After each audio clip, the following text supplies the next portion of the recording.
Hello, ladies and gentlemen. Welcome back to the Gimmick, the second episode for November 2025. As always, and scaredly, I am the Canadian Nightmare, Travis Snell. I'm joined by Live and Let Dom, David. I saw the name when I came in. You popped me. I was like, oh, that's a good one. How's it So, going? going good. I had a couple of names on deck. Most of them did revolve around Dirty Dominic Mysterio, so that's the one that I chose to go with. But yeah, no, I'm doing good. I got it. I didn't get a chance to watch the pay per view live, but I did get a chance to watch it, and I'm excited to talk about it because I didn't get to talk about it with you guys live in the Discord. Yeah, we have, and even though I watched it only half live, so we didn't. We're kind of spread out, so we'll see what happens. And then joined by Cena Fears, Roxanne, S Bubs, pimping the, Roxanne's still in Cena's moves. Hit him with his own Yeah, code red everywhere. But how's it going today, sir? good.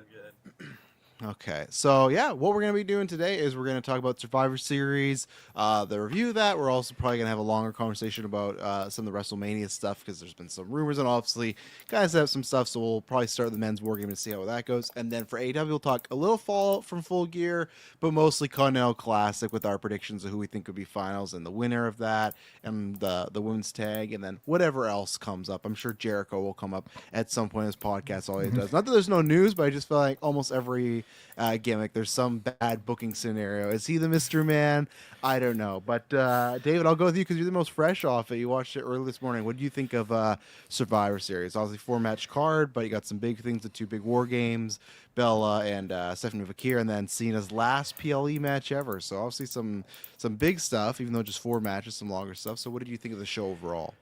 Overall, I thought it was a good show. It was a very paint by numbers, but it was still fun. There was fun spots, especially in both War Games matches. There was an interesting spot in the men's. Like I was still trying to wrap my head around how that fell within the rules, and they did their best to try and explain that. I really loved the Dom and Cena match. Like that was out of all of them, that was my favorite bell to bell match, not just spots, but just favorite bell to bell match. And the women's championship, I felt like was a chance to put a big name under Stephanie Vakir's title. Other than that, it was 4-match card, and they did what they could with the minutes that they had. And so yeah, it was fun. Nothing to write home about, but it was fun. Yeah. What about you, S Bubs? Yeah, I enjoyed the show. I thought all the matches sort of. I'm trying to think, because I don't really know what my expectations were going in. I'd say, I don't think for the men's war game, so I think for the first 3 matches, they all exceeded my expectations, at least a little bit. Um, and overall, I thought it was a good show. Mm-hmm. Yeah, I think I'm in line where I enjoyed it. Yeah, like I think I enjoyed it. I wasn't like overly negative on anything, and then I wasn't overly like positive on anything. Oh my god, excuse me, the throat god's coming for me. Of course, it's my turn. You know what? I'm gonna find some water before I die live on air. Jesus Christ. Um, no, so yeah, I think it was a good show. It's interesting to watch because like I said, I watched in halves where I watched the first 2 matches live. And then I had a Christmas party, so I had to watch it after the fact. And I guess we'll probably start the men's war game where I went on a wild ride with that because I've said this before and Tress told you, to try to like not go on social media too much. What I do is I have notifications on some accounts. And one of them is WrestlePira. So whenever they tweet, I can get a notification. I will mute it. I should have, but like I guess I wasn't worried. The 2 matches were Stephanie and Nikki, and even the men's war game, even though we talked about in the Discord where, the go home was for the bad guys. I was like, I still think the bad guys are taken, and they did. But on Wrestle Purist, when I'm seeing like the highlights, everything, other than the mystery attacker, which I just Triple H loves spam. We talk about TK spams. Triple H loves spamming mystery attackers. Like I can't with Jacob, right? I was like, man, I really hope it's not a mystery attacker. I hope it's just, hey, no, Drew McIntyre took him out. I did that. I want a title shot, but now we still don't know who attacked Jacob. At some point, will. But he The loves. only one they did like that was like Becky, where they revealed Yes, it like 2 days the week or after. like a week after. Yeah, she's like, I attacked Bailey. Yeah, because she they But lost that's on Raw. probably just Yeah. her doing it. Like I'm just gonna say it was like I don't think they could tell her you're gonna do the mystery attack angle. Yeah. Yeah. And even then too, like she attacked Lyra the day after they lost. It's like we Yeah. kind of know who the mystery attacker is. Like that's pretty easy. So it's fine. And I'll still talk about who it is. That doesn't have me excited. But with the bands, other than that, I'm seeing all these highlights like, oh, this looks like tons of fun. I'm excited to go watch it. And then when I go into my timeline, it was just like, this is the worst War Games match of all time. And I was like, what's going on? Like, so I watched it, and to me, I thought it was like a fun, good match. I don't think it was like amazing, but I also don't think people. I agree with some people that it didn't go on as long and it was maybe a bit anticlimactic at the end, but people were talking about this was like Warrior like going into like a smoke dust back in WCW. Like, I think it's because, and we've seen this time with AEW too. I think right now with Cena and some of the things Triple H has made, I think the wrestling community is just like they got their knives out for Triple H right now. And don't get me wrong, I don't say like not he doesn't deserve it for some stuff, but right now I just felt like, okay, this is like a fine stuff. Do I need Jey Uso's entrance in the middle of War Games? No, like that should be happening. Like it's like that's the tough thing where they are trying to preview this. It feels like this was like Hell in a Cell a couple of years ago, where they're like, oh, this is a really deadly device and it's really dangerous.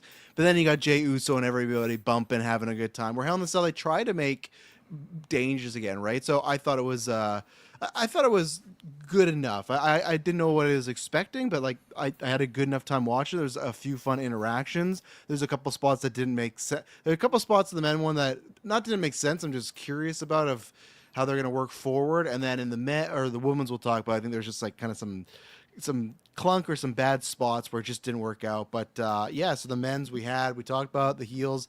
They got the win. Team, I guess were they Team Vision, right? That's what they were. They were just a Vision. Yeah. Or were I they? don't think they had any specific name. Yeah, which like Logan Paul's not officially in this group, right? No. No, I don't think so, because they announced like it's like Braun Breaker, Bronson Reed, The Vision, and Logan Paul, Drew McIntyre, and Brock Lesnar. Okay, so that's good. So we got that going on, and they get the win. They pin. It was Braun Breaker pinning CM Punk, like you said a couple of weeks ago. That was like my original. Like when we fantasy booked all the way to Mania. I think wasn't mine the. I think I had. I don't know if I had Punk and Braun at Mania, but I definitely remember having Braun pinning Punk at like in War Games. Well, I think that's before we knew that it was going to be NXT on Cena's show. So I had Cena versus Punk at that show. Yeah, and I had Braun Punk and versus Braun. Yeah, Braun. they're running back. Cena versus Punk sneaking in. Triple threat was good there. He just skips the whole tournament. Yeah, and that, like, I guess what I'm curious about, because we talked about this last week, right? Because I thought same thing where we talked about Punk's reign, how long is he going to hold and everything. I thought, okay, yeah, Punk and Braun would make sense at WrestleMania, but then we talked about how there was rumors of Braun and Lesnar. We'll see, because it's Dave putting out there, but even Heyman was like, oh, well, this is going to be the future to WrestleMania, right? I guess what I'm confused about is I'm fine with Braun beating Punk. That should be the way it goes. But like Nikki Bella just turned on Stephanie Vakir. She lost like 5 matches in a row, but she turns on her, gets a title shot. I'm just wondering how in kayfabe Braun pins Punk and doesn't like get a title shot immediately after. Like in the world that they've set up, like how do they don't? And it's either. For me, it's does he get a shot and he loses, and they do the Sami Zayn Intercontinental thing where he loses his first try and then gets again later. I don't really want that. He loses at the Royal Rumble. He challenges Punk, loses the match, enters the Royal Rumble, and wins. Well, yeah, like I don't want them to run back the Sami Zayn like he loses first then wins it a month later. I don't want that, and then also it just feels weird that. It feels like you can't also keep Punk and Braun apart that long. Like I feel like it'll be an overbuild. Like by the time you get to Mania, you'll be like, okay, let's just get the match already. So I'm kind of confused. In that case, it'd have to be like if it was like a multi-match series, like ending at Mania or something like that. Yeah, or like their second matches at Mania, and they have like a third one at like Backlash or something. Yeah, I don't love that. So like, and obviously we could, who knows, right? Because even this is why I always walk like. Tentatively, because remember at this time last year the plan was just Punk and Roman one-on-one, and then that turned into Seth, right? So it's like, and we're talking about Cody and Roman. Even then, I can't fully believe it till we're like in the February time. Same thing, the Cena heel turn that wasn't planned till a couple weeks after, right? So it's like until we get to February, I can't believe those rumors. Same thing as Rio and Bianca, right? That was the original plan, and then Io snuck her way in there and got the win, right? That Sean Ross Sapp reported that they were doing that. So that's the thing. And there was another one too that SRS had put out there. I'm not saying it was wrong, just that they had changed it. So it's like, who knows? But yeah, David, how are you feeling about Braun and Punk if that is the Mania plan? How do we get there?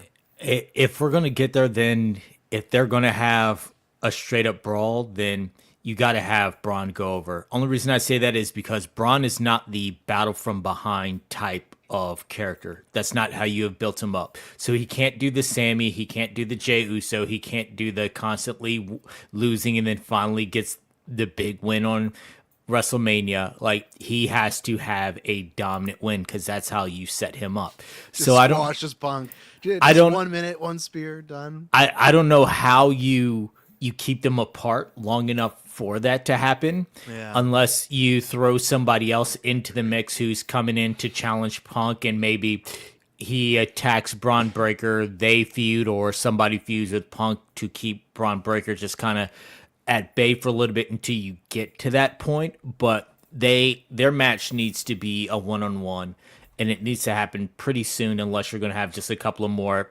instances of them brawling out and Braun being just Braun. But yeah, they need to have the big spot where he does the bouncing off the ropes, spear, everything else. He's got to have a dominant win in his. Again, you can't pull the Jey Uso, you can't pull the Sami Zayn, the fighting from behind. Eventually I'm gonna get there. I have enough fight in me. I'm gonna keep coming back. And God forbid you guys pull the Dolph Ziggler and the keep coming. Yeah. So no, I don't. Yeah, I agree with you. I think like I don't want the series of match. I guess the only way that I think, because I imagine, I don't know, because I was gonna say Punk and Logan Paul should be next. I imagine they've still been setting up a few times, but again, I just don't understand in kayfabe how Braun Breaker's not like I get a shot. I wonder if they do like the Seth, Brock, Cena, like 18 triple. I think it's 2008. No, I'm way late. No, it's 2012, like right? That's No, like 14. It's 14. Or Yeah. Yeah. I wonder if It's you do that, where you 15, do something. I think. Yeah, no, I think you're right. Yeah, 14 is when Punk leaves, and then so yeah, you're right. It's 15.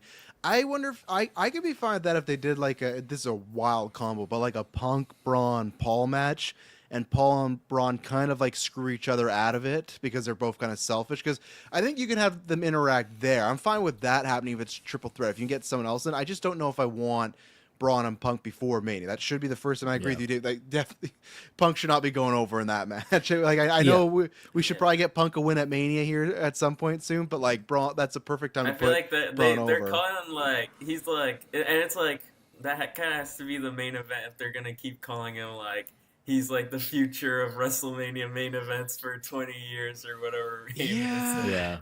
It like that's you're not wrong. It probably would be. I still think to me that's the night that women main event. Like don't get me wrong. I think like Braun has the juice, but I don't think he has nearly the juice that like if you have Rhea versus Stephanie Vakir. Like I guess it's a similar comparison, but I just feel like there's bigger matchups with the women that would oversee that. Obviously, we talk about Roman and Cody. Nothing's gonna oversee that. Like that'll go on last. That's like night two. That, we know where that's going, barring an injury. Right? Neither Roman or Cody could show up for that entire build, and they would get the night 2 main event. Absolutely, yeah. They'll do one promo night after Rumble, and then never see him again. They'll be promoting Street Fighter, and then no, you're absolutely right. So that's why it's just like I think you're right that because they have been saying it, Braun and Punk could go on last, but I could see a women's match. Like to me, that's a prime time. Like Punk and Braun. I don't know. Yeah. I am interested to see how they get there. And also a worry is like I wonder. Well, no, I was gonna say something, but no, I take that back. I guess Braun wins, and then Raw after Mania, you just have Seth beat the hell out of him, right? Like that's how you get there right away. Or if you're not gonna do like. Because I could see like them doing if the Brock match was supposed to happen at Mania, they could do like well actually I don't know because I feel like Brock he's not doing like a backlash, that'd be like a SummerSlam.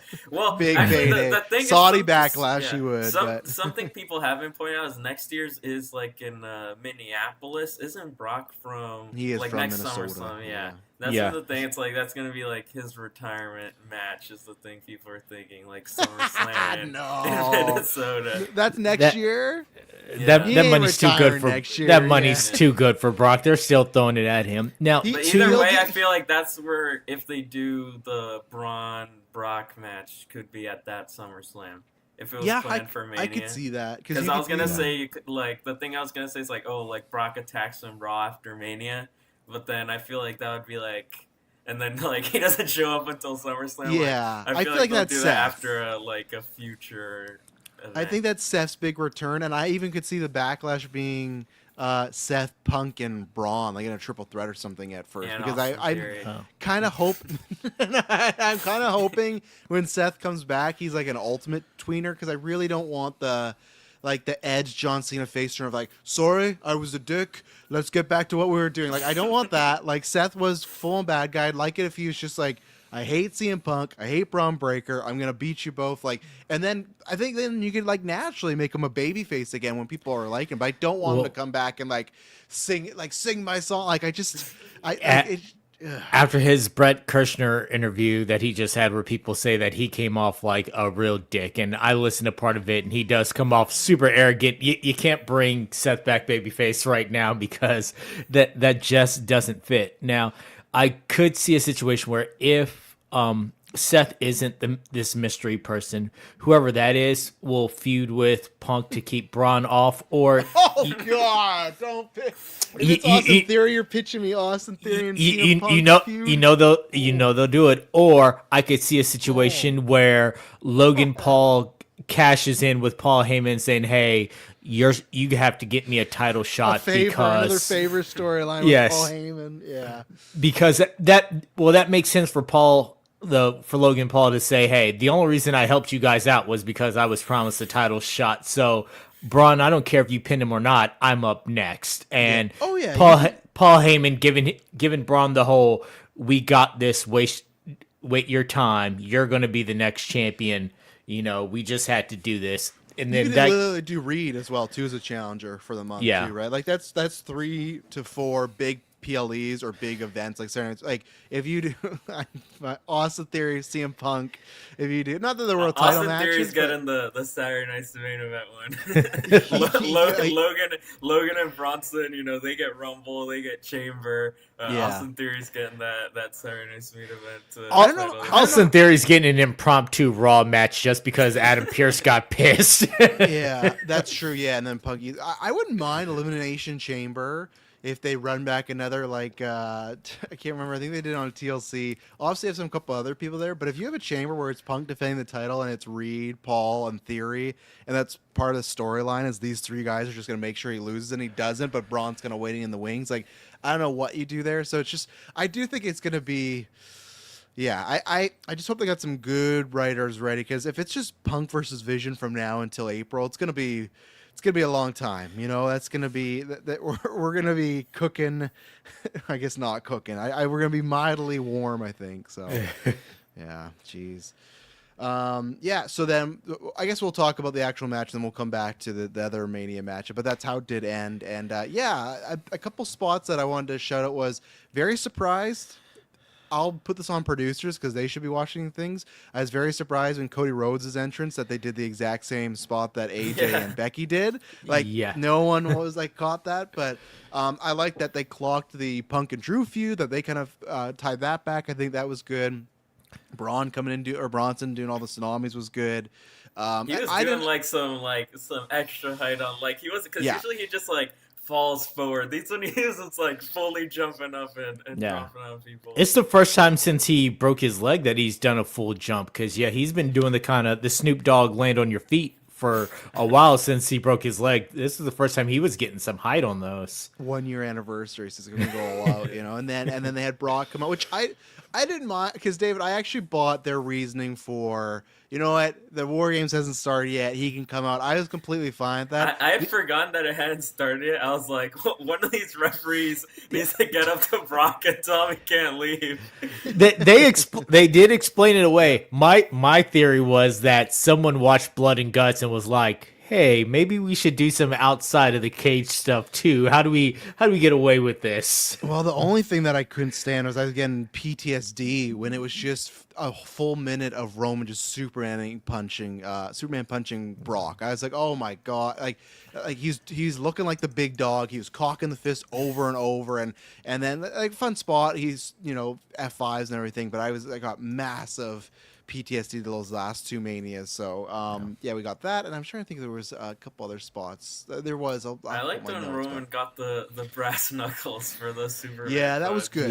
Yeah, I liked that. So that was good. I did like this spot with Cody and Punk where he elbows him and it was an accident, but again they came back to that at the end of the match where Cody's standing up and he's wanting to join in on the handshakes and Punk's like, dude, you elbowed me earlier. Don't think I forgot about that." So Then he smiled though, so I felt like Punk was like he kind of broke a little bit there. Yeah, I kind of wish they did more. I think that's one thing where the elbow happened. I think I wish with how it ended with the teams kind of being, well, it actually wasn't. It just felt like it was the Bloodline and Punk just looking at Cody being like, you kind of screwed up. And I wish they kind of like, I didn't understand. I felt like the men's babyface, they should have had more moments where they didn't get along and really felt like they screwed it up. And they should have done, if that's what they're doing, because they have this moment where Roman tries to lift Cody up and he's thinking about it. Cody's like, no, I'm going to do it myself. I wish they actively made Cody kind of screw. Like, I kind of wish the elbow to Punk is what like ended the match. Like somehow like that was the decider, right? And it really wasn't. Or even if like Cody had a chair and accidentally hit Punk, it just kind of felt like there was very fake drama for nothing, which you could easily play up in this moment. Or even if Cody hit Roman accidentally or Roman Spirit, like I just thought there was a little bit more meat on the bone they kind of left there, where it just feels like the Cody Roman stare down was for like the internet crowd of like, hey, you guys know in real life they're both trying to be number one. It's like you haven't told that story in a while in WWE, right? Cody and Roman haven't really interacted. They did that promo on Raw, but that was more Punk heavy. They haven't interacted since they teamed together. So I just felt they could have done a bit more iffiness with the teams together. Yeah. So another missed opportunity I think was you've had the stuff with Jey Uso and him, being arrogant and wanting to be like the new tribal chief. I thought you missed an opportunity where it's him, Jimmy, and Roman in the ring, and Roman is giving Jey an instruction to help him with something. Jimmy's giving Jey an instruction to do something, and you see that whole, am I going to go with my brother or am I going to follow in the shadow of the tribal chief? Having those little moments right there just to kind of continue on with Jay's character, because his only real moment was the yeeting through the top of the steel cage, which again was weird. Everyone's stopping, CM Punk playing air guitar, and you expect me to think all these warriors are just lying around while this guy yeets, going, what? Oh, well, Brock Lesnar's going to come in and get you soon, so it's okay. We'll just lay here for a minute. That was probably the worst spot to me of this whole thing, was the mid-cage match yeet fest. well, yeah, and I agree with you because it was weird. Because when Jey Uso first came in, he's super kicking everybody, and he wrestles for about like 2 or 3 minutes. And commentary mentions, lately he's been going through some shit, so they okay, that's gonna play into it. It didn't at all. It felt like the Jay that was wrestling right now was the same Jay from last year. Did not feel like the guy that's been having this like turmoil. So it was weird that they didn't even do one spot. So just that's what it felt like. It just felt like when I said earlier it was short, it just felt like there was stuff that they could have done. Like, let's just like get to the finish. Like, it just felt a little off that way. Where the actual content of the match, I didn't mind with, like we talked about the brass knuck spot or other things, or there's a good moment I liked where Brock has Jimmy up or Jay for this like the F5 and Roman spears them both. But same thing. I thought that was going to be something where Jay might say like, oh hey, like I know what you were doing, but you kind of took me out too. Like, are you fine me getting hurt? That specific spot, like they were building it for like, because it looked like he was gonna do a Superman punch. I thought like Brock was gonna like move out of the way and like Roman was gonna spear Jay, but he just speared both of them. Yeah, and nothing happened. Jay was like, yeah, I'm cool with it. Like it's just, I don't know. There was just missed spots by whoever's producing, and it's because I think these spots would go into stuff, or maybe they're just dropping the Jay thing. Maybe like, you know what, and maybe they could be right. I feel like maybe it hasn't really been mentioned since the title match with Punk. Like after that, he was just like he did the Edge and John Cena thing. Like, I was being a dick, guys. Sorry. Well, exactly, and that's where it feels now, because we talked about this even last week if Roman and Cody was going to happen. Before we were talking about, okay, maybe it was Cody and someone else, Cody and Punk. We thought that might not work. Now, if the plan was to do the Roman Jay thing, we kind of see where it was maybe going, right? Which don't get me wrong, the Roman Cody thing scares me, but like, I don't think Roman and Jay would be that great of a WrestleMania. Like that, that to me is, I have very little interest in that, but that could have been it where, hey, we were going that route, but now Roman's doing something else at Mania. So just, you know what? just get the Usos back together. They need to get them wins because they lost to Drew and Logan. Like, they need to get some top wins right now, and maybe that's what you do for Mania. It's just like you make that the big moment that they win the tag titles for the first time in like 2 years or something like that, right? Like, I think the last time they had it was 39. Maybe I'm wrong. When they versed Sammy and KO. Yeah, I don't think they've Usos? won since the Sami Zayn and KO match. Yeah, because they lost it there and then they broke up not that long after, right? The Usos. So that's been like what, 3 years since they won tag titles, right? Like that, you can make that into a big deal. You can like you get the right team, you can make that into something. So just don't make it New Day. So, but yeah, we did talk about that where. So at the end, like I said, yeah, Roman picks Punk up, which again, it's just like, I never know. They did. I had this issue last year. You listen to the review. I had this issue this year. I don't know why Roman and Punk are always just like, yeah, we're cool. Like always at the end, they're just like, it just bugs the shit out of me too. Just because there's like, with so much real life drama there, right? But it's like, okay, the Z-Bros, they're fine. You know, even then, like, I wish Punk did something again to save him, but he didn't. But they're fine. Cool. He picks him up. Roman's thinking about picking up Cody, he doesn't, and then they stare off. Bad way for the crowd, because when they walk away, lots of boos, because the crowd was expecting something to happen, and nothing did. It just ended on this like kind of sour note. And they got on the other side of the ring, and Roman's like, "We'll never team together ever." And I don't know what Cody said. I think Cody was just like, "Yeah, there's not happening. I don't know what. Yeah. I didn't see anybody clock that, but yeah, that seems to be. I guess Paul Heyman said, "Hey, Survivor Series, you're going to see a lot of stuff go down that will allude to what's happening in Mania." Other scoopers have said, yeah, it's going to be very similar. And then, lo and behold, that then we get the stare down between Cody and Roman. And we did talk about this last week as like a possibility. I didn't think it was going to happen just because we've always heard that there is a lot of politics backstage as far as, like, we did hear that Roman said he wouldn't want Cody on the team unless that match was happening, and I do think there's a version where Cody's like, yeah, the match is happening, but like I'm waiting till we get closer to Mania to see if this actually happens, because don't get me wrong, this is a big like if you're looking for a big one-on-one match, this is massive to do. Roman Cody 3, they're both more popular than ever, especially Roman. So it's just like, especially if they both don't have like. Because the first one was like all like Roman run-ins. yes, The second one was like all Cody run-ins. This one, if they do like the one-on-one match, like with no one else involved. But that to me is going to be where the hang-up is, though, with Cody. Because don't get me wrong, I love Cody Rhodes. I was a big, obviously, fan of his dad. I was a big fan of him. Got back in Indies when he left. I followed New Japan, started AEW, and started the love there, Elite, all that stuff, right? That really got me back into that type of wrestling. I love Cody. He's my guy in WWE.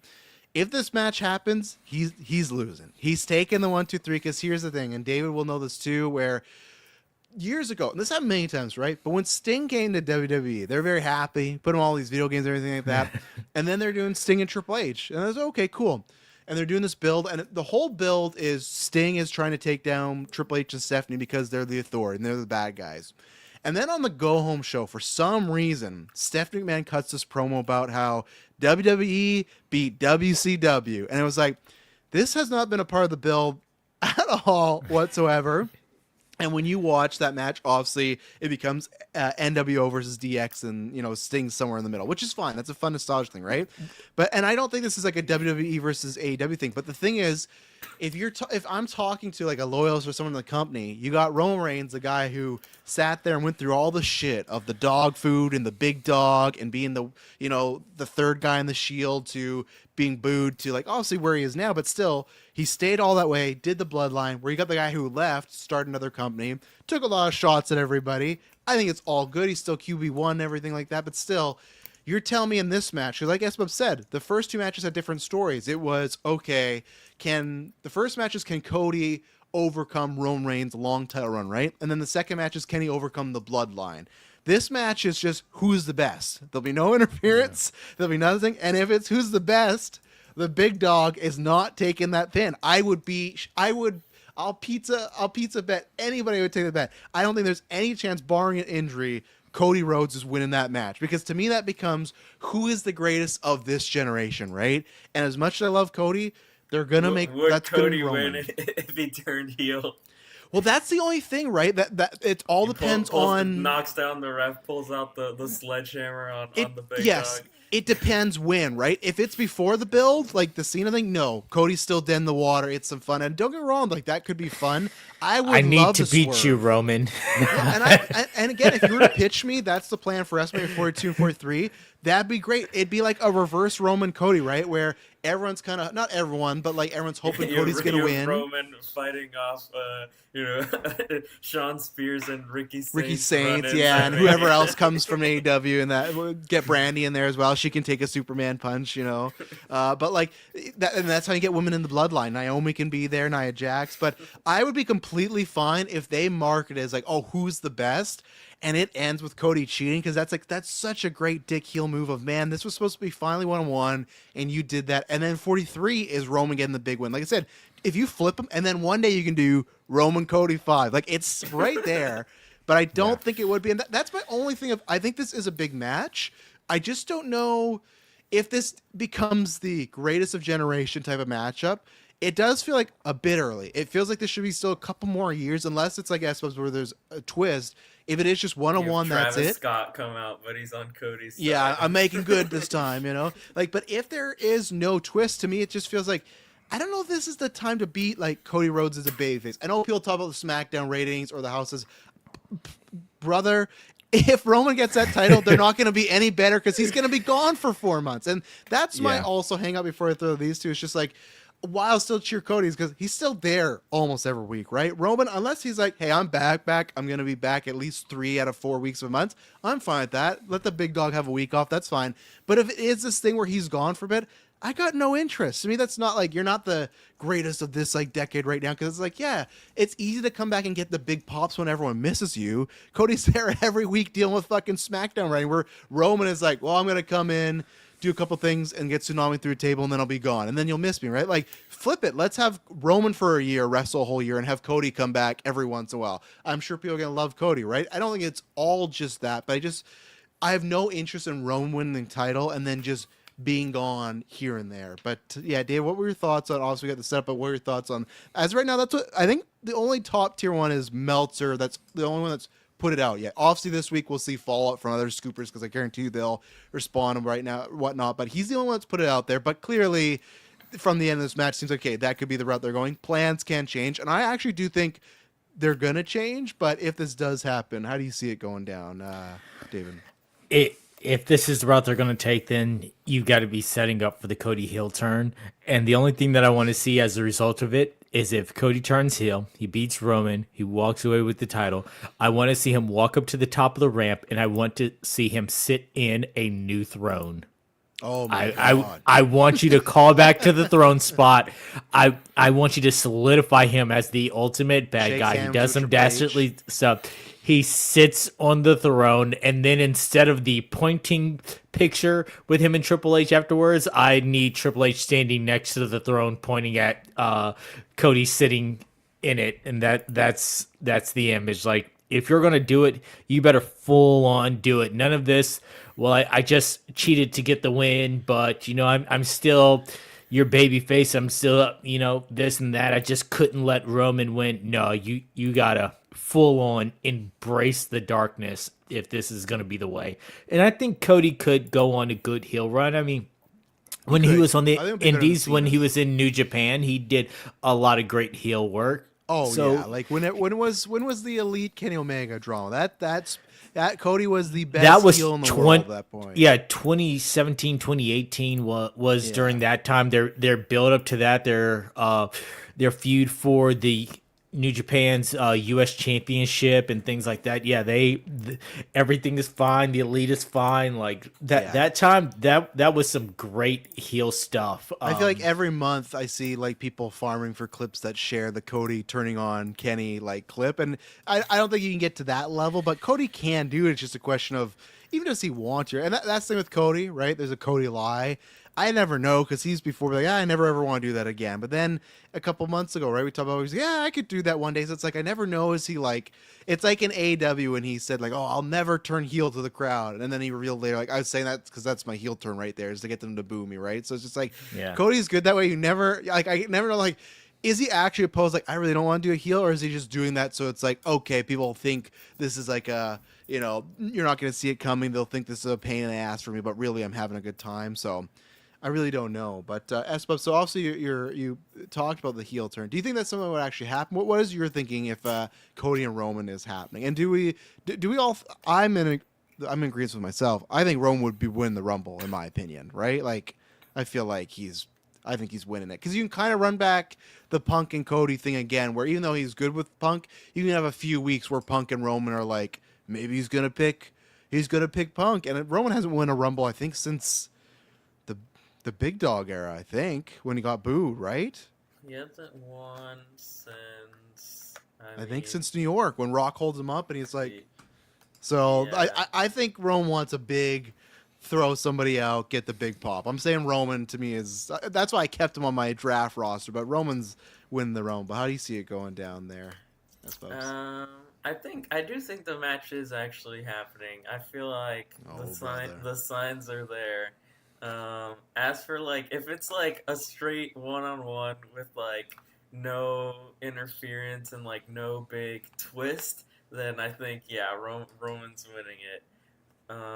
As for like the heel turn, like I said, I don't know, cause I mean, one of like the plans, even if it was like planned like a day before it actually happened, cause Cena, I think they said there were some talks of like the turn happening at Mania, I believe. Yes, there was. Yeah, it was like mid-match, which in retrospect, it's tough. Like in retrospect now, because of Scott, it would have been better, but that moment was good. But they did talk about on Real that they pitched that maybe they have it in the middle of the match, so. Yeah, so I feel like if they did do the Cody heel turn, I don't think it'd be like Cena, where like, yeah, like I don't think Roman's winning the Rumble and like he like confronts Cody and Cody low blows him. Like I think it'd be during the match in that case. Yeah. As for if it'll actually happen, I don't know. I feel like we'd have you to said get you closer. said you think it was happening, and now you're talking yourself out of it. Oh, you mean the heel for the turn heel part? turn, yeah. Oh for the yeah, heel okay, turn. yeah. I'd say it depends. We'd have to get closer to the match actually happening. For even if it's a surprise in the match, I feel like I'd still have to get closer to the actual match happening for me to predict if it's gonna happen or not. Yeah, and even to see the reactions, right? Because to see like the cheers and contracts, and see which route they kind of go, like it'd be interesting. Because it's a question of okay, so if you do, it's like the Ultimate Warrior Hulk Hogan thing, where Ultimate Warrior beat Hulk Hogan, and that was always the new face. It's like, but eventually, and I'm not saying this will happen with Cody, but eventually, what happened the next year, WrestleMania, Hulk Hogan was just back there in the WWE title spot, winning. So that's my thing of like, what do you do with if there's no heel turn? If Roman just beats him, like what do you do immediately after with Roman or Cody, right? Roman, he'll defend it, he'll do the whole thing. Maybe they can turn Jay there, but it's just like Cody has a baby face that's now lost to Roman. Like the only thing I'd say it's almost like Mania this year. You'd have to, I feel like, give him lots of time off. Like give him 6 months and make people kind of miss him when he comes back. Big story, because I don't know what you would do immediately with him. Just like disappear. Yeah, like I think that's the only option. And don't be wrong, I Cody of course wants to be like the QB1. I guarantee you. Not saying making him sound like a child, but like if they sit him down and tell him you're just taking the clean, like he'll do it, and like I think he would see why. Like Roman still like is gonna be the guy, and as I've said before, we talked about last gimmick. Lately, he's definitely been Roman last entrance on Raw, last entrance in War Games. He's being positioned as that type of guy again, right? And that's where I guarantee you too, Roman. Like I guarantee you, he does not. Wasn't there rumors he was gonna do that Tribal Chief 1 shirt, or that happened, right? Yeah. Yeah. So that's it. Like his Titantron is like the OTC1. Yeah, and that's a complete parody of the QB1 thing. You know, like that's him trying to say, "Well, I'm above that. I don't need to be the QB1." So, and like there's people for Roman to wrestle. Just I don't know. I wonder if it's gonna happen. I'm very curious to see these next couple of months, like what goes down. And again, too, doesn't even matter. One of these guys get injured, right, and then that's over, right? Right now, we were literally probably a month and a half ago talking about Roman and Seth at Mania, and that's gone, right? So Roman gets injured, Cody gets injured, it's all gone. So we'll see what happens. But yeah, I just I'll be curious on the build. I'll be curious how we get there. I'll be curious to see the fan reaction. Same thing too, the reaction of when they start that match. It's just Cody and Roman babyface. What does that crowd do? Because they're in Vegas again. Yeah, like, and Vegas wasn't too kind on Cody. Obviously, it was the Cena thing, so that's a bit harder. But like, they weren't too kind on him last year, so it's like, do you put him in? And to me, that's the worst position. If you put Cody in a situation where he's booed by the crowd and he's just taking the good guy loss, that's 2 years in a row, and he just looks like a chump now. You officially have taken away. If I was him, what I would do is they should do SmackDown in Vegas again, and if he can sense he's getting booed, he should next hour pitch that heel turn to Triple H right away, even if it's after the day after, like, because like there's no more room for you as a babyface currently right now, in my opinion, but. Yeah, we'll see. It's interesting if we're gonna go there, and it's gonna be a fun time then. That's gonna be a nerve-wracking match, but that'll be interesting. Speaking of big returns, I guess we can go to this one. We can go to Dom versus Cena. Kind of what we thought. Cena was gonna lose it here. Lots of Judgment Day interference. I do love per Espub's name that both Raquel and Roxanne were getting some moves on Cena. So again, like, he can't wrestle him, but kind of putting them over in a fun way. We're okay. Cena's last PLE match is some other town are going to interact with him. In concept, as we talk about in predictions, I wasn't a fan of this, but these two got some fun chemistry. There's a universe where this retirement run went different, and Cena is the 17 champion, and Dom's beating him for like the world title. And I wish we kind of got there, but we had Liv come back at the end. I get what they're doing with the fake turn. I just wish they didn't do the Cena, her jump on him and do the whole like eyes thing. To me, they kind of oversold it, because I wish she would have hit Dom, and the second she turned around, kicked Cena in the nuts. Like, so you would that double swerve, but it took a little too long. But hey, again, good spot for Liv. Seems like they're back. And as they said in the Discord, Dom only has a finite time kill. He's a babyface. I don't feel like booing him, but now it's come to the point where like I think what's gonna happen with Dom and Liv is like they're just gonna be the same characters and then just like turn face. I think so. I Yeah. feel like, and people noticed like Liv, because she's been using like her like she has her normal Titantron, and then like this version pretty much it's very similar, but it has like the Judgment Day logos all over it. This one she had no Judgment Day logos when she came out. Yeah, and that's what they were kind of already setting up before, right up to like Finn and Roxanne kind of trying to do power moves and whatnot, and they'll probably get back there. Also, we don't know what Mania Liv's could even be like the mixed tag match. Yes, like of like Dom, and I've seen people say like maybe it could even be like you either get like Finn or Roxanne one of the IC titles, and you do like for both of them like a match for both. Oh IC yeah, titles. that could work. I would like that. Well, yeah, and you could. I would love it too if you just did like some triple threat or fatal four where Finn is. Well, I guess I did that with that at Mania, but I guess maybe the reverse where Finn screws, like Finn and Roxanne screw Dom out of the title. But I actually would not be bad. I guess though you could also just take the titles off them, and that's just like a tag match at Mania, right? It's just Finn and Roxanne versus Liv and Dom, and then I guarantee you they'll kind of have Raquel as like a. Which way does she go? And I think Liv and Dom are not winning that equation. I think they'll have her turn heel there. But yeah.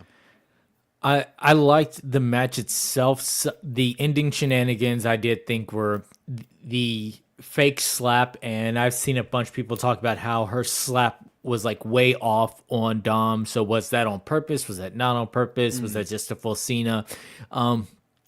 Like that whole thing, and then the facial expression before kicking him with the low blow, like that part I could have done without, but the match itself I really liked.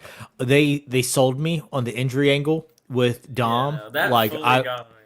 I was very much invested in it. I was like, oh no, not just because I have him drafted, but also because like I like where his character's been going. Like Dom is a highlight for me. His gimmick is just, it's fun for me. Watching him every week has become fun. So like, no, don't be hurt. And especially since this is Cena's last PLE, I didn't want it to end on them calling the match because of that. Yeah, what I was thinking is like, I was sort of getting suspicious that it was like fake, but then like when Roxanne and Raquel attacked Cena, that kind of got me into believing it more, because I was like, maybe, and especially it started happening like while the camera was like just showing a replay of Dom's like injury is like when That's how started they attacking DQ'd the Cena. match and ended. I was thinking like, yeah, like what if they told him like just like stall for time, like attack Cena and like do your finishers on him, and like Yeah, see, we'll get like Finn to come out there and like replace him in the match or something. I don't know. I was thinking that was just them stalling for time, but no, it's the setup for Dom to run back in. Because you're right, that's how they would do it. For me, it was when the ref went back into the ring and talked to Cena. There was something about that interaction, like, okay, we're good. He's not actually injured. Which is, I don't know. It was just like, it didn't feel natural between Cena and the ref. But I would say that I still want to know this, and I wonder if some scooper will find out. When he did the Hurricane Rana, were they on purpose trying to make it look like it was a botch so the injury would happen? Yeah, that's or like did they what botch Dave it and said, just it's like- added, to the injury? Dave said like, I wonder if they did it like if that was a planned spot or if not, because that looked like botch of the century. It's like 'Cause what That's he a said. that's a That- risky spot. That's It- risky. It is, but like it's 'Cause- still just well, kind of like a I- power bomb on the floor, I right? If you think do it enough. It was Yeah. planned because it's like it was like the exact same like Penta real injury that happened this week. Yeah, Which and makes that's me the- think it was planned, which made it work more because you just saw it this week, so you're like, oh, maybe it happened again on the exact same. Yeah, move. which I agree with that. That's another thing. I think the commentary, they oversold too much as far as like, oh, I really hope Dom's okay. Like usually people go down injured, they're pretty like they do talk about it, but they're a bit more low key on it. But it was still great. Yeah. They definitely got me for like 30 seconds because the reason I was fucking freaking out because I thought I monkey pawed Dom when he threw Cena to the ground and he did like his little thing. He jumped off the steps, and I got flashbacks to Adam Cole when he jumped off the stage. And I was like, I thought about it, and I was like, man, what would they do if Dom just got injured here? I was like, they'd have to do like another match, like as a make good or something like that, right? And then the move happened about 15 seconds later. I'm like, oh my god, I'm like Xavier over here. I did something to Dominic Mysterio, and then it was a gimmick, so I was very happy. But the Adam Cole thing flashed back in my mind of like, imagine if his ankle just like shatters when he jumps off these steps because it's just like him I was getting thinking down. that like this whole tour for Cena, like what if he So just got lucky. injured at some Yeah. point? Yeah. Like Cena's been so lucky both times of this, and when because I was there live, and they end up doing it when they announced Rock and Cena a year in advance. The fact that Cena didn't get injured at all, like I'm sure some little stuff, but I mean like nothing that would have taken him out. Like Cena's lucky on both those occasions. Yeah, I thought like if he got injured, you have to do like all the tour's gonna pick up next year, right? Like but they're very lucky, and maybe that's why he didn't wrestle in certain times or some big matches and stuff like that. But yeah, they were very, very lucky that didn't happen. And I guess we're on our way to right now. We got what is it, Gunther and Solo, which is just like I kind of think that's gonna be a good match. I'm curious. Like, I'm gonna watch it. I think I think there's two ways. I think it's an underrated, like that could be really good, or I do think it's dog shit. I think they could clash and it's not gonna work out and it's gonna be really awkward. I will watch it because I'm just curious to see how that goes. And then LA and Jay, who knows how that goes. I just really hope it's LA versus Gunther. I don't want to run back Jay and Gunther. We don't need to get to that lore. I think there's a good chance it could be, but give LA Knight like something. He wasn't in the War Games match. Like that guy's got nothing going on right now. They gave him the Office is Against Me storyline.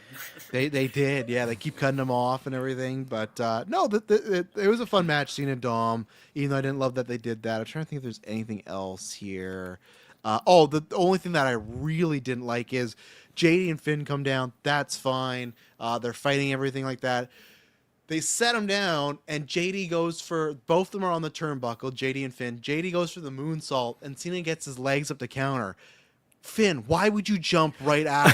Clearly, I thought the I same mean, thing. Cena went back down again, But so I was like, no, you might as well go for it. it made Finn look like the biggest idiot. That's when you jump off the ropes like, I'm not going to go for it. I know why to set the spot, and he did the classic double, which, again, that was a risky I was spot. gonna Even say, though they're yeah, not you massive just his guys. legs but- get blown out. Right? Well, that Yeah. happened to what's his name a couple years ago, WrestleMania, right? The guy who Rick. Oh, Boogs. Rick Boogs. Boogs, yeah. Remember he tried to do the Cena spot and his legs gave out. He Just was buckled. injured. Yeah, and he tore like his ACL or something. So it's like, and especially now, Cena's not as big as he used to be. So when he did this, like, Yeah. this is risky. Your last match was 2 weeks, so that's the only thing. I just wish they had like Cena hit him off and him. It just made Finn look like the biggest geek ever. Like, I guess I'll still go, and then he gets countered. So at least, as I was pointing out, like, imagine if JD counters Cena, but he he wasn't quick enough to get Finn. So it's like, okay, that happens. But no, like these guys look like complete idiots of like they look like Harry and Marv from Home Alone in this sequence. It's just like, And man, like Finn Finn, is like just I hope wearing that chick's good. like a big shirt and stuff. Like his outfit here was just funny to me. Oh yeah, I know. It's just so, but we'll see. I think, like we said, there's some Judgment Day break. I think they might wait until I could see Rumble them really start the breakup storyline. I think they'll be good for a little bit, maybe hint about it. But I think whether it's Roxanne I feel taking like Liv out, Raquel or Roxanne throw out Liv. yeah, or they could do the men's version of Finn throwing out Dom, right? Like one of those are gonna happen. So I feel like because Rumble's not that far away, kind of have Judgment Day just kind of cool. Like for now, like they'll have some drama, I think, because Liv's also. Yeah. I hope Liv is mentions and is mad that Roxanne, like they lost the tag titles, right? That should be a story point of contention that like, hey, we had the titles and I gave them to you and you lost them, right? So there should be some drama, but I hope they're just kind of cool until Rumble and then see what happens there. So Yeah, I think it'll be like they'll have like some like awkward like on purpose like Judgment Day like like Liv is here now I guess and like we were good without her or something. Yeah. Let's see, and then we go to Stephanie and Nikki Bella, who, you know what, was a fine, good old match, because I think like what we talked about before, Nikki just works better as a heel, works better given the offense. She definitely looked way better as far as than with that Becky match. Could have just been not working well, because I just felt like that had a lot of issues where, like I said myself, like, hey, just do tags and that's about it. But this was fun enough. There was one moment where I get it, because like, let's hope her career is big. But Barrett's like, I'm just a little more. He's like, Nikki Bella's a Hall of Famer, and if Stephanie continues away, she'll be a Hall of Famer too. It's like, all right, let's slow down here. Like we can't be calling Stephanie a Hall of Famer like a year or two into her WWE run. Like something's could happen. But no, I thought this was like a fine match. Like, would I probably like? Could this have been like a big match on Raw and maybe put something bigger on this show, as far as like, I guess like Nikki Bella's big and they're trying to get Stephanie. So I guess I take that back. They're trying to get Stephanie a big win. So this wasn't offensive and as bad as I thought it could be. So I think this was actually some good shine for Nikki Bella. And this is coming from a guy who had no interest in this match. I'm not saying again that I need Nikki to be winning these stuff. They do need to give her some wins though, because she's just losing to everybody. So if they're not giving Brie Bella back, they got to do something. I was gonna say they just need to get Brie and put them in the tag team. It's like the Usos. Just have them be a tag team, and they can still do solos like on a Raw or SmackDown, right? Like they can still do that. Every once in a while, you can throw a title shot for a secondary if you want. Like as I said last episode, get over it. Who cares? Brian's on the desk. They see Brie, they're switching over to Dynamite. That's what the say. Get over it. It's fine. Like that's where, but at least to me, this gave me more confidence. So. The bar for this match was pretty low for me, so they definitely exceeded that. I think Nikki did much better than I've seen her do in her last couple of appearances, so I was really happy about that. I did laugh. I saw somewhere else someone was joking, saying that somewhere Booker T is pissed that this is the time that they decided to do the Devil's Kiss on the announce table, and he's nowhere near. So, I mean, it was a pretty good match, some fun spots. Again, it gave Stephanie Vaquera a chance to put, beating a Hall of Famer under her title reign and things like that. So other than that, it was a simple paint by numbers match, but it was fun. Yeah, I thought it was fine. I did actually like that I wasn't sure like if they would really get that much time. Like I was thinking this could maybe even be like an under 10 minutes match, but I did like that I think the match was about 12 minutes, so it's not necessarily a long match, but I thought it was good to, I think with Nikki, since she can't do that sort of fast-paced offense, doing like a match where you like build the heat of her working over Stephanie, you kind of need that to be at least over 10 minutes, so I thought that worked well. And I thought it was, a fine match. I thought, Nikki had some good offense there. I didn't feel like she like really botched or messed up any moves. And I think in singles matches she's done better since the Becky match. I feel she had some. I thought the matches she had the singles match with Roxanne on Raw was probably like the best singles match she's had in this like return run. But Roxanne, like, that's the thing with when she was having her NXT title run, it was like anyone that faced her was like, oh, like this could be the next NXT women's champion, because she would just make anyone look good. in their match. So, Yeah. but I'm more interested in what Stephanie's gonna do in the future with this title reign. Yeah. Like, who would be I'm not next really up for sure her? who's next. Brie Bella. That's her big Yeah, return. That's I would want to have like a Bailey or Lyra challenger would be my pick. If triple you're threat. still I would gonna love have too between those two of like doing some yeah, drama. You I'd know. say especially if you're still gonna have like because I don't think like the Rhea, Io, and like Kabuki Warrior stuff is like done yet. I No. don't really think so. So I feel like they're still gonna be in that, and then I mean the pretty much the only other women on Raw and, like who could be like believable in like the main event scene are like Bailey and Lyra. Well, I So also think Liv's an option because you could do oh something yeah, that where too. Liv challenges and Rox and Raquel. Either you could do a screw over angle there, or you could also do the classic, like Judgment Day has done so many times, where they're trying to help Liv, but they screw up and they cost her title. So I actually think because Liv just came back, she's got the big pop, she's popular. I could see that is that's my prediction. The next big one. I'm not saying just on a random Raw. I'm saying like a Saturday Night's main event or even Rumble. I could see them doing Stephanie and Liv, and just that'll work out. And I think that could be a fun match. So I think that's my prediction. Then yeah, Judgment Day is Yeah, because screwing that up. I was gonna say even in that like they had like Maxine do like a little backstage segment on Raw this week for like the IC title, and like Bailey and Lyra weren't there, even though that was like the last thing they were doing with the IC title. So I feel like that kind of means they're not necessarily just going back to the IC title stuff right away Yeah. because So they had like Roxanne and Raquel kind of be like, oh, like we could come for the IC title, and then they also had Ivy Nile, who hasn't been like on Raw and like I don't even remember I how saw long. that. Yeah. Yeah. So yeah, we'll see what happens there. And even with Becky, I kind of thought Becky would just go and just beat Maxine again right away, which I don't know if it's not happening. I just don't know. I don't know Like, who you give Maxine because like I feel like with if Becky's not going for it, I feel like she can't just lose it right. I feel like they would give her. Well, that is it's Ivy Nile. I just answered my own question. yeah, Like she'll beat one person she'll get a before roll up, dropping it. victory roll, Yeah. schoolgirl win and stuff, and that's like, and to Because I saw me, someone she hadn't won a match, a singles match by pinfall before the Becky match since like 2023. jeez Louise, that's quite the stat there. My Yeah. God. Yeah, and I wonder too because we kind of thought if Becky in the next 2 weeks does not beat Maxine, I think there's a really good chance that we're not getting Becky and AJ 101 till Mania. I think the route the how so far AJ's kind of had like a Brock Lesnar schedule, probably transition to War Games. I think she'll definitely do Rumble because she's never done a Rumble. I think AJ's gonna be Final Four in the Rumble or Final Two. I could even see a spot where AJ gets Becky out and Becky comes back in the match and takes her out. Like I could see them doing that with AJ. So it's like she's eliminated, but it's by cheating Kabuki sort of ways.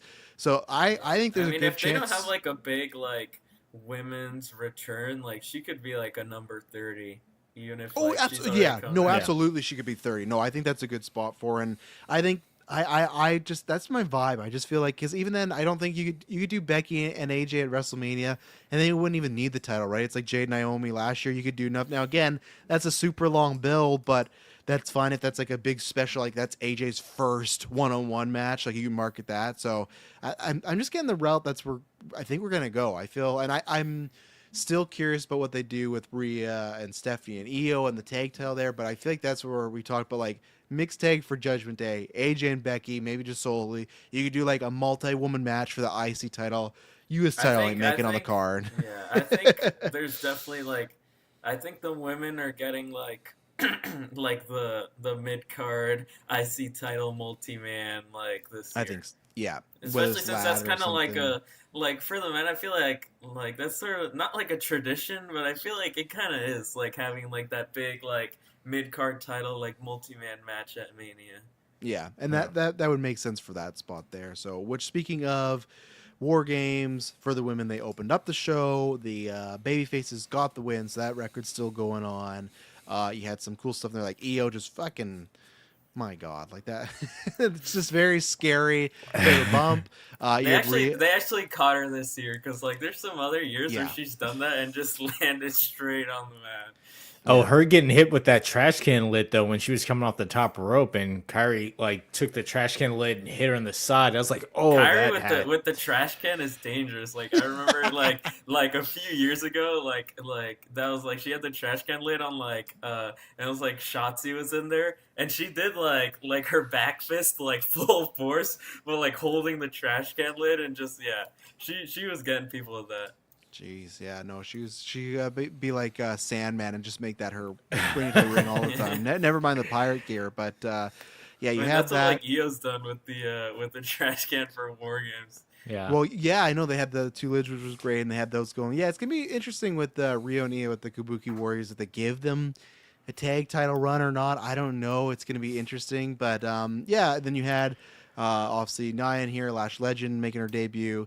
Good, they gave her some good offense because man, when she came out last, that crowd was quiet. They're not Because giving the up. theme song is so bad. Like Yeah. when they Yeah. changed it on NXT, like NXT chants for like any themes, like any NXT theme song, there's chants for it in the PC. Like, well, Lash Legend does have a few, but it took like a month and a half when they changed their theme song for anyone to make any noise to it.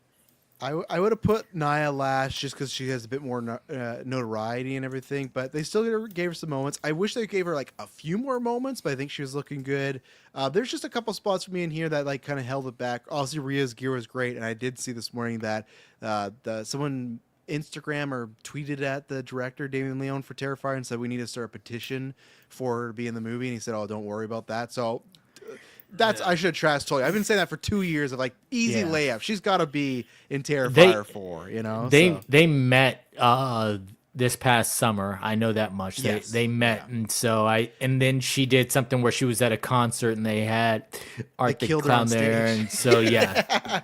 And no, it's fantastic and like it, and it's so funny to me. It's like, does Michael Cole or Triple H know what the fuck this movie is? Like when they're just like, Michael oh, it's from the Cole was like popular horror straight, franchise. yeah, he was like straight reading from like the script. He's like, that's the popular horror film franchise Terrifier, and this character is Art the Clown. Oh, I know, yeah, and it's like WWE is not like a family product, but it's definitely a family I mean, product. they have It's like, official like on WWE, like they have Rhea and like Art the Clown merch. Like, oh, I know, shirts and it's just stuff, like this. yeah. This is one of the most gruesome, like awful characters of all time. Art the Clown, like he is a fucking monster. But it's like, yeah, kids, get that shirt. But gear, very, very cool. But yeah, there's just a couple spots where they're just a little clunk on. I also agree that it's what I don't like.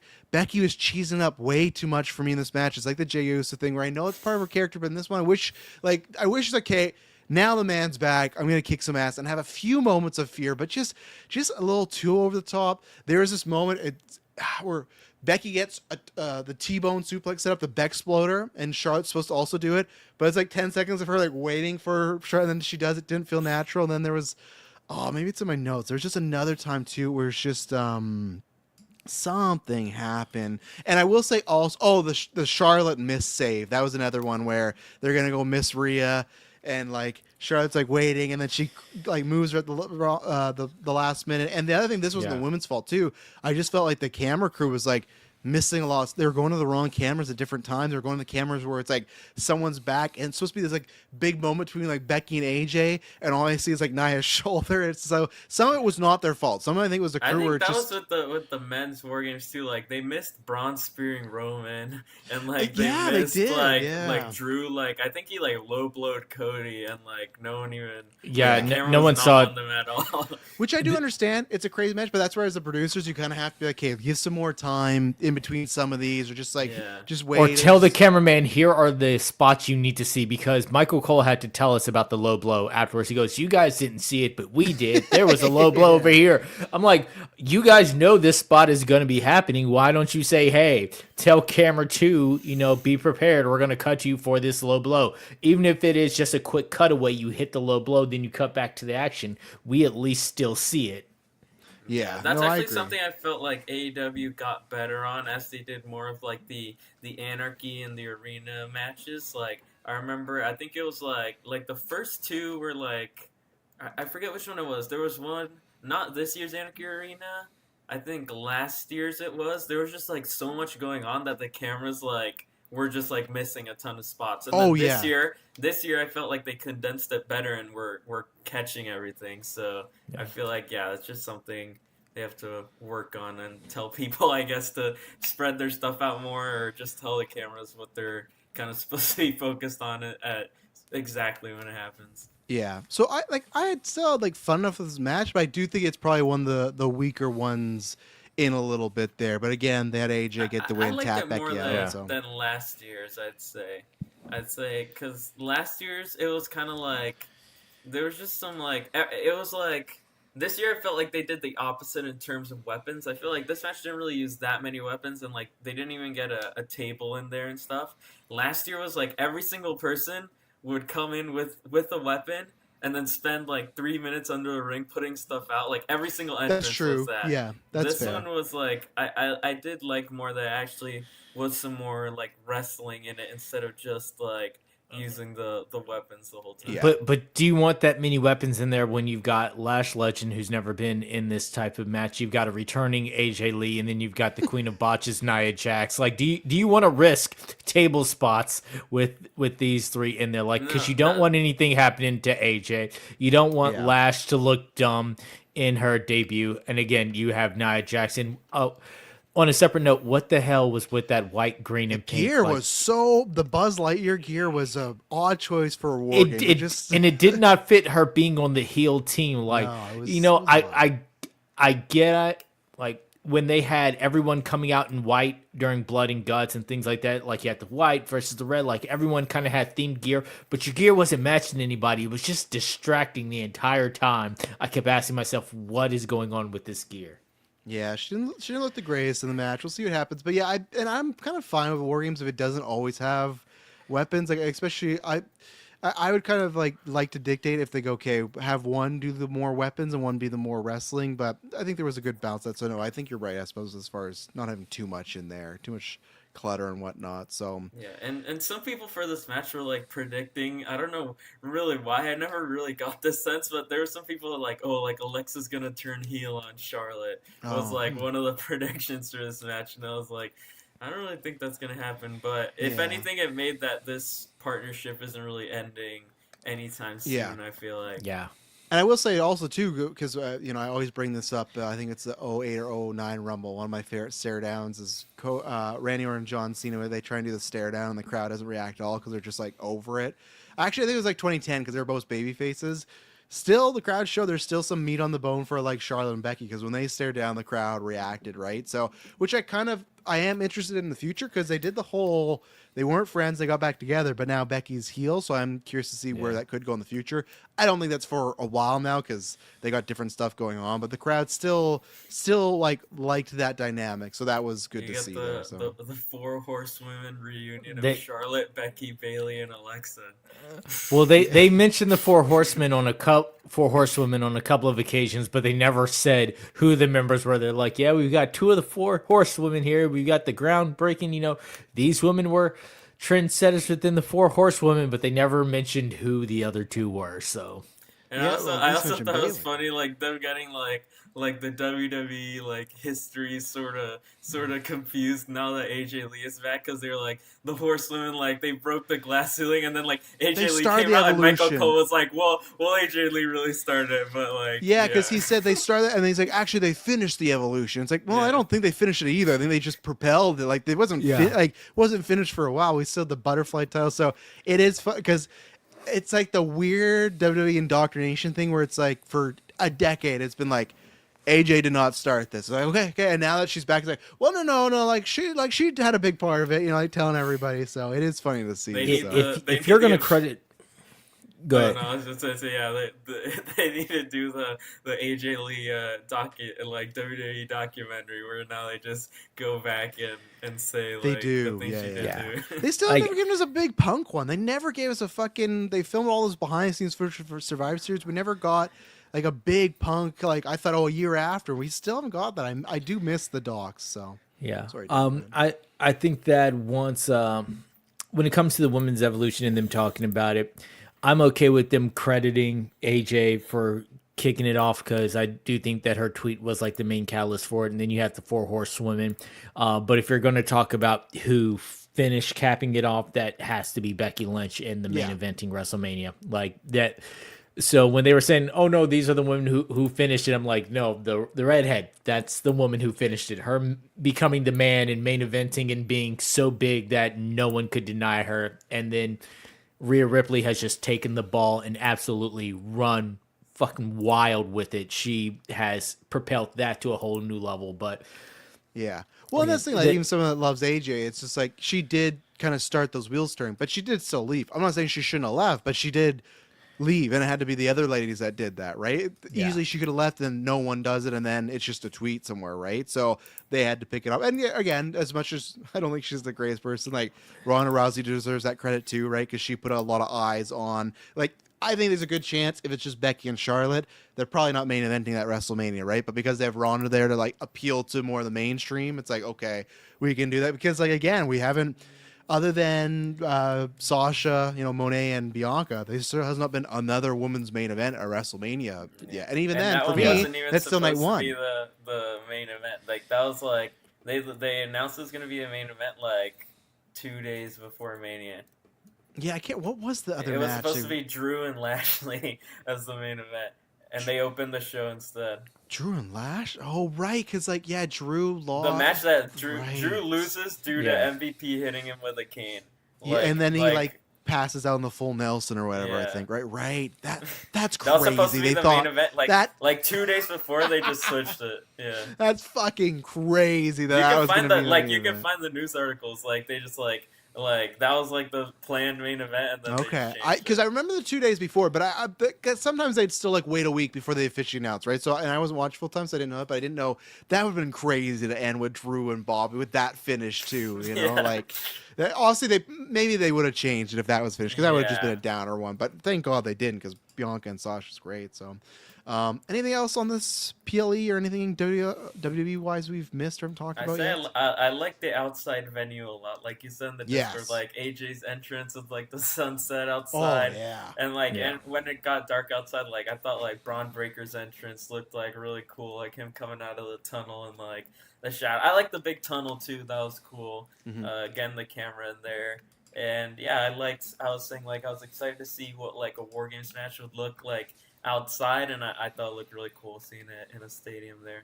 Yeah. Yeah. No, I get why people, because sound wise, sometimes talk about stadiums, but I outside thought stadium, the I'll sound take was it actually every pretty time. good. Like I didn't really notice like it being like necessarily like that quiet because yeah, sound like in stadiums it like dissipates into the air. Yeah, it doesn't come compared to, back. like an arena. Yeah. Yeah.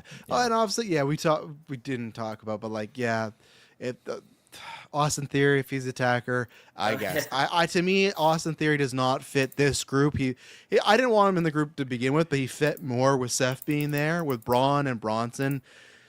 They might tie it to Paul Heyman. That just doesn't work. I just don't feel Braun and Bronson work with Austin. Like Logan Paul works more than them with Austin Theory. So I don't know. I think this is to me their last attempt to like give him the ball, and if this doesn't work, I think Theory is gone whenever his next contract's up. I just again, I don't think he's bad per se. I've just never seen it. To me, he's similar like John Morrison, where I feel like he's just missing. He's got the look, he's somewhat decent in the ring, but there's just it's literally that it factor. There's something just missing to me with him. So I would say I'd even rather have had him like it's a meme, but like I do think the crowd legitimately did want him to turn face. Like, yeah, they at did some though, point earlier right? this year. I feel like that would work better than like putting him in the Vision, unless there's like Triple H sees this as like a long-term plan of like he'll turn face and like betray the Vision or something like that. But you're pitching Braun and Brock at SummerSlam. You're getting Austin Theory and Braun at SummerSlam in Minneapolis. Yeah. I mean, I'd probably like that more than Braun and Brock, to be honest. Yeah, be probably two young Yeah. guys in a world title match in a big show. But Yeah. I don't really know what he's gonna do in the Vision. The only thing I can really think is like, because you always have sort of like the tag team and like the mid card guy.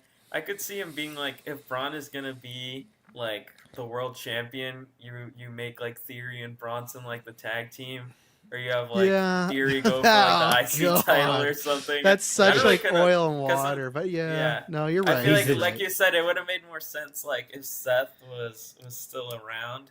So I don't really know, and but since they didn't reveal it here, like, I mean, I'm assuming they just revealed it on Raw, but like, I don't know, maybe like this like mystery person like keeps helping them like for a while before actually revealing that it's Theory. It's El Grande Americano. Let's see what Yeah, they this Chad reveal. Gable, he's back. Yeah, Uh, yeah, yeah. So yeah, I Anything don't else, really David? know what they're gonna do with Theory, I guess. Yeah. No, Anything on that? I have no excitement for the possibility with Theory, like whatsoever. Um, if it's him, cool, cool story, bro. But I think they've missed the mark on him so far, and it's been so long that I have no area where I can find excitement in it. Yeah. All right, so we'll go on to AWC. Oh, Yeah, like actually, I said. I do Oh. have something more for WWE, kind Sure. of relating. Since we're not going to talk until Cena's show, since that's supposed to be like the main roster versus NXT, I just like some predictions of like let's say the first hour of the show, it's a 2-hour show. First hour is like main roster versus NXT. That's probably like around 3 matches, I'd say. Mhm. What do you think those could be, or would you want them to be? You gotta get Javon in there again. I know they keep spamming him, but like he's not on the main roster. The one I see people saying, and I do think this would be good, would be like AJ Styles and Dragon Lee against Giovanna and Leon Slater. Yeah, I guess you could do a team. I don't want Javon to get too affiliated with Slater, and I just worry they'll just like, you guys should get some matching gear, and then he's a tag guy, right? When you have, Yeah. because I think he's wrong, but I think people think like him. That statement Mark Henry made this week, where in about 15 years, Javon will be ready, and I guarantee there's people like that, like because the Braun Breaker, what was the only guy under 30 to be in the War Games match, right? There's a lot of people go, well, you got to pay your dues. So that's my only worry is I don't want him to be stuck in a tag team. So I would prefer almost just take it away. Your theory of people saying that could be right, but just do AJ and Javon actually. Like, just take me that. Like, I know they've been trying to do the Slater thing maybe, but yeah. So Javon and something. I've been trying to think about what woman. Obviously, for me, it's just like. I feel like if they have to get one woman, I feel like it's probably Sol Ruka. Yeah, don't know I who would she'd love it to necessarily be. face. I would have it be like Charlotte.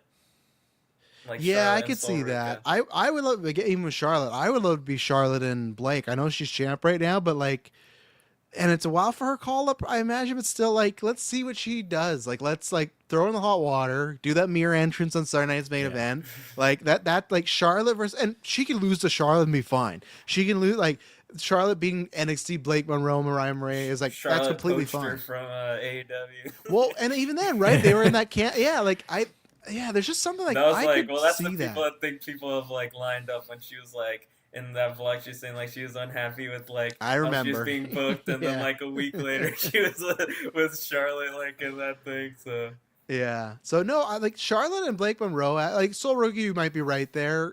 Grace is always an option too because she's dabbled main roster a little bit, but I'm kind of hoping for Blake. I think that'd be fun. And then if it's another person, I'm trying to if think. it was one more person, I'd like. I feel like if you want to get someone big on the show, like you would do either like Punk or Cody against like Ricky. Ooh, yeah, I guess you could. That'd be huge to do. Yeah, Punk Champ and versus Ricky would NXT. be good. Punk and Ricky finally get the Chicago fall all out we never got. That, or I would love.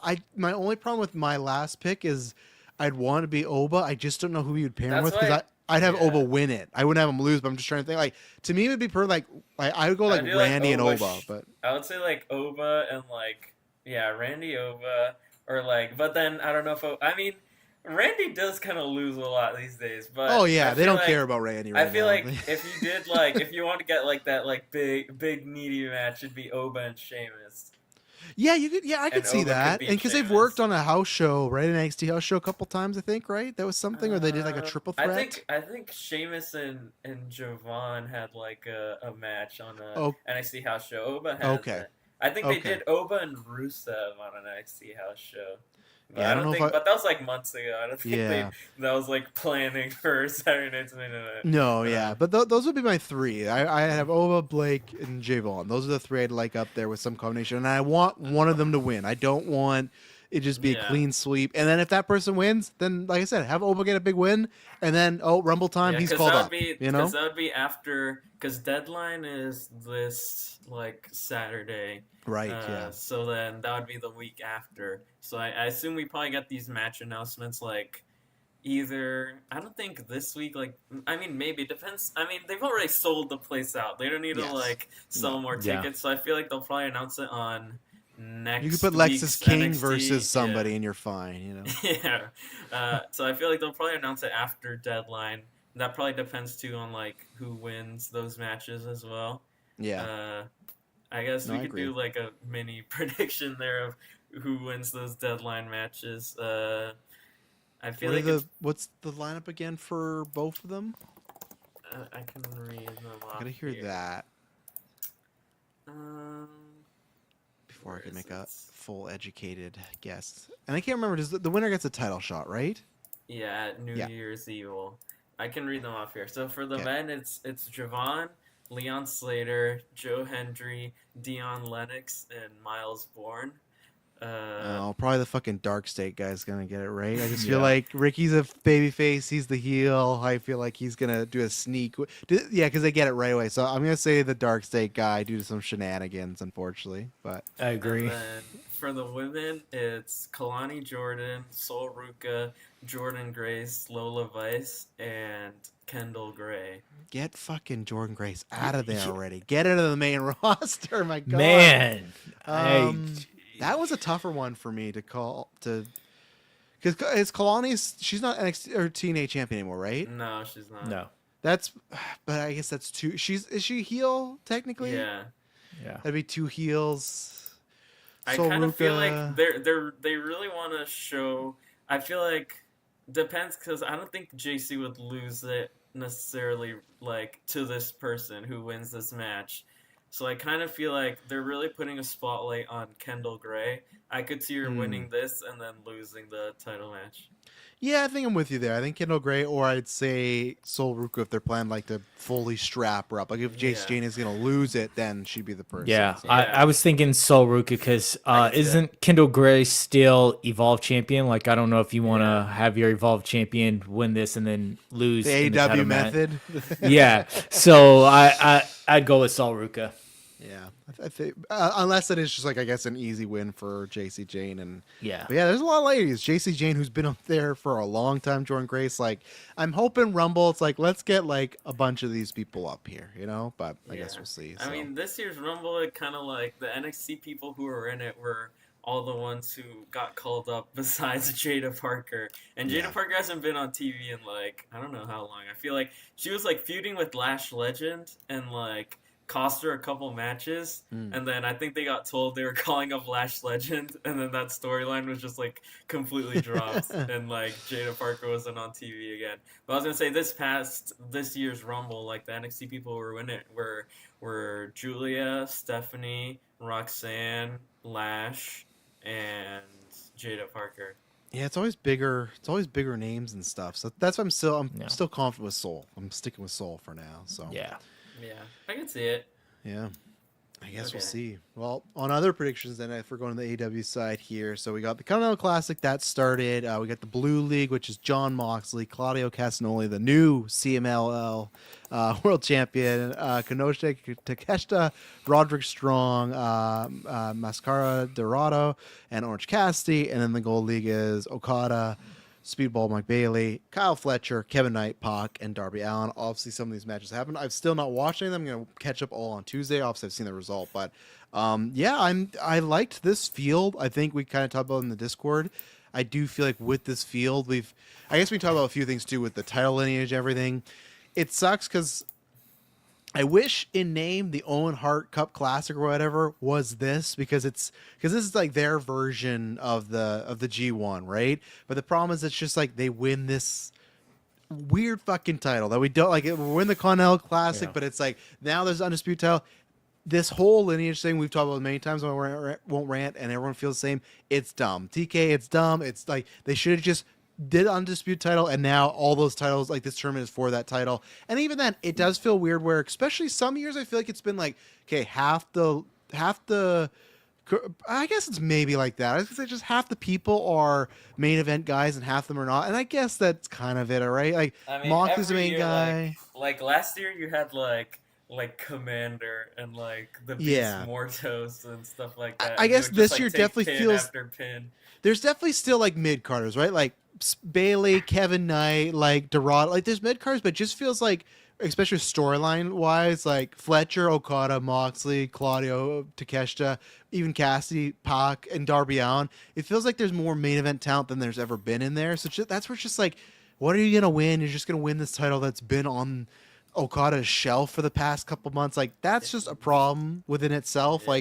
Like we said before, like give it something where it's a number one spot in a gauntlet. Make it, I've said, just a trophy. It should be a title match, but the problem is then it's like, then what's the Owen, right? Because it's like the Owen, that's supposed to be the big it's thing. like, is this now is you like get a way title harder match. to win than Oh, absolutely. Like, This is so much harder to win than the Owen is like, you just got to win 3 matches. Where this is like, you got to beat multiple guys. You got to go to a semifinals, a finals. But I love the lineup. I was very happy by Kevin Knight because I have not seen much of Kevin Knight before. And then when he wrestled that, it was Ospreay in another match he had where it's like, I love this guy. And so I'm really hoping they give him a big win on Darby. And that's why I love that they're giving people big wins to start the tournament. So I really hope now that, I don't know if Jet Speed's really happening anymore, I hope this kind of propels him. Pac, I'm excited to see in here. And I'm surprised they're doing it next week, but Moxley versus Claudio is going to be super interesting. And to me, I have Claudio's... two ideas on what could happen with this match. I think option one is Claudio just beats him. Claudio got to beat him, in my opinion. But I feel like there's the other option I could see is like, instead of Moxley having like the losing streak, which I mean they're not doing because he beat like Dorada. I feel like I don't think he's just gonna go 0 for 0. Yeah. But the other option I could see, Claudio just beats him, or I could see them going to a draw here, and they end up like in their semifinal, like at World's End.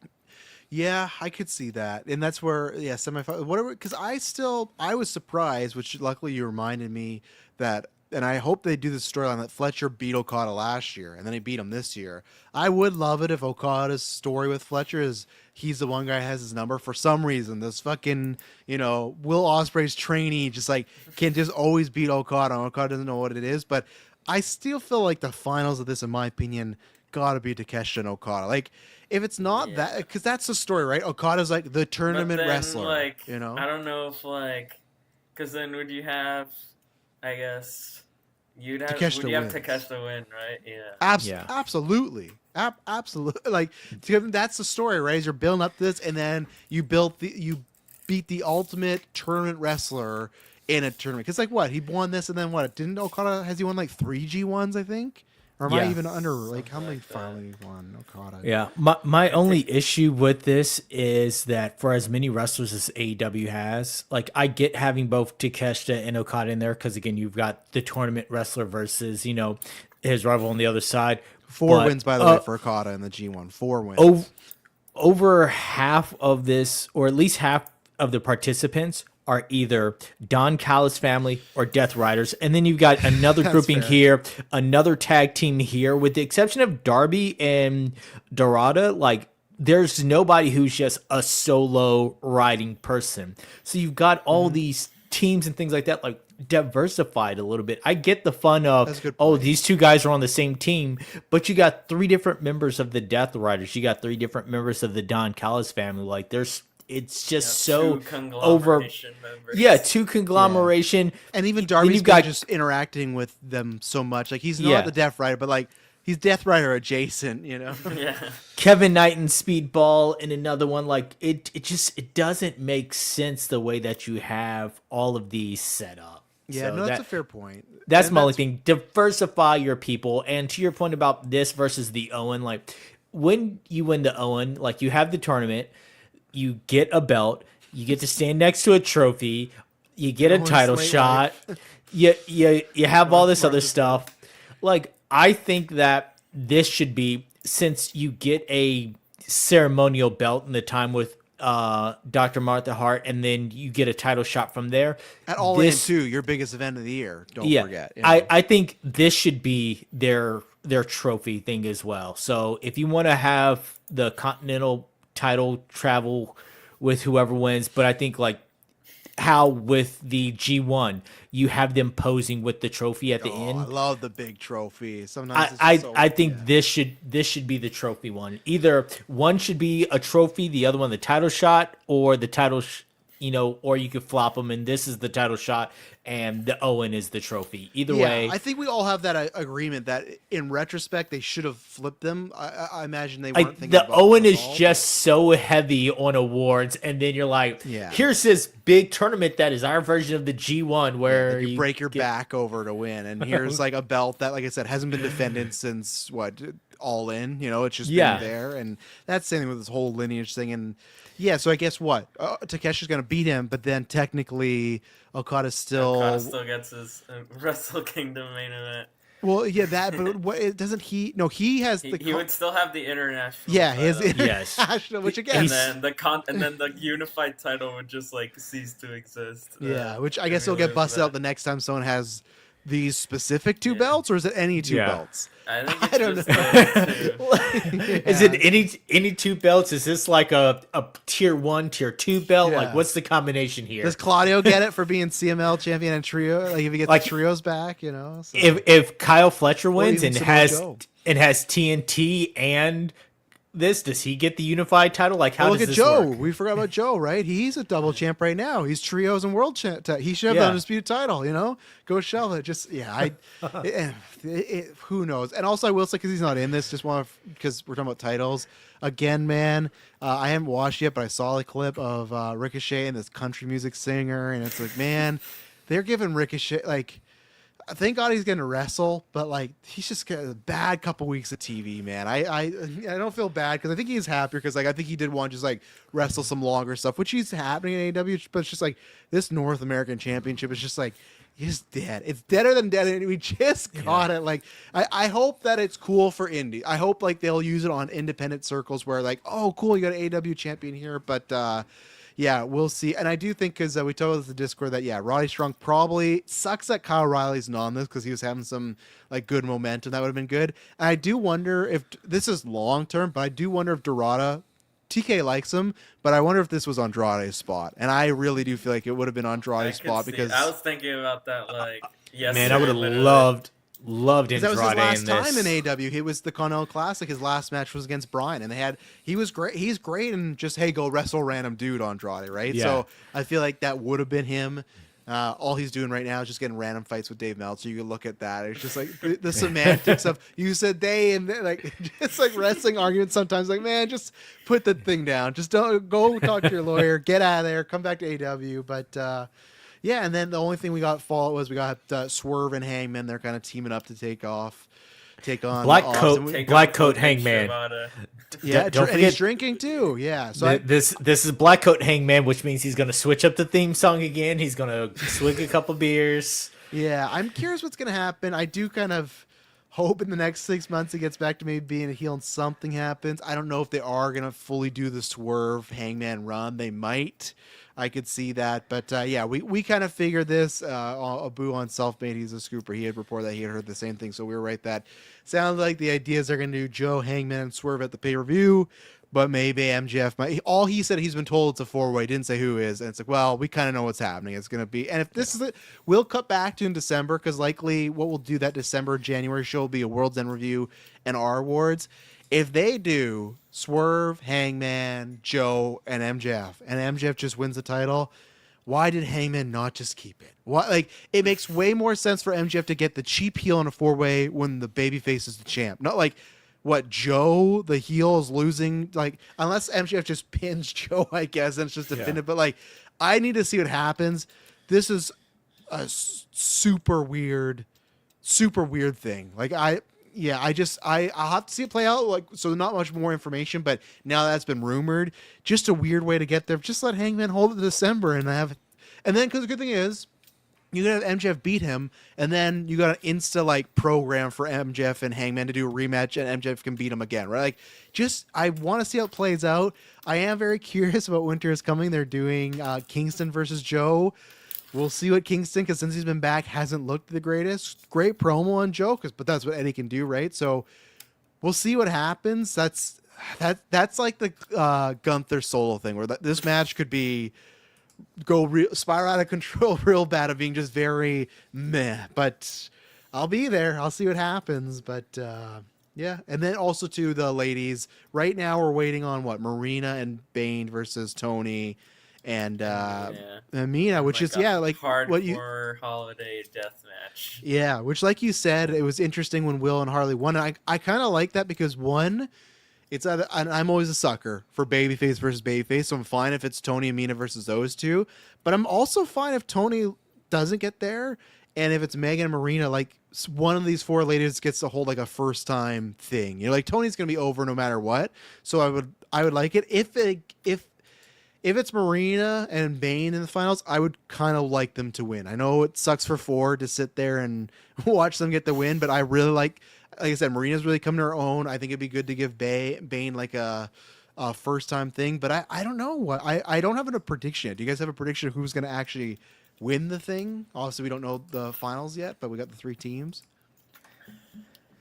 I'm hoping Megan Bane's team, because I like how much of a powerhouse they've been making her look, but it's kind of hard to say right now. I mean, they've been giving all the teams a lot of shine, so it's not like there's been one team that's just been dominant either in ring or by commentary bigging them up to really see who's in the best position to win. Like, oh, you could tell they're the favorite.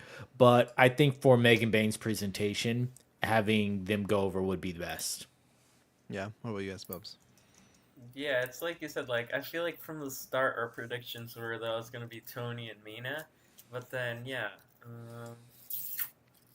I would say I kind of agree. I would want Bane and Marina to go all the way to the end and win those titles. I feel like with there being a lot of face teams, it could be better to have the heels be the first.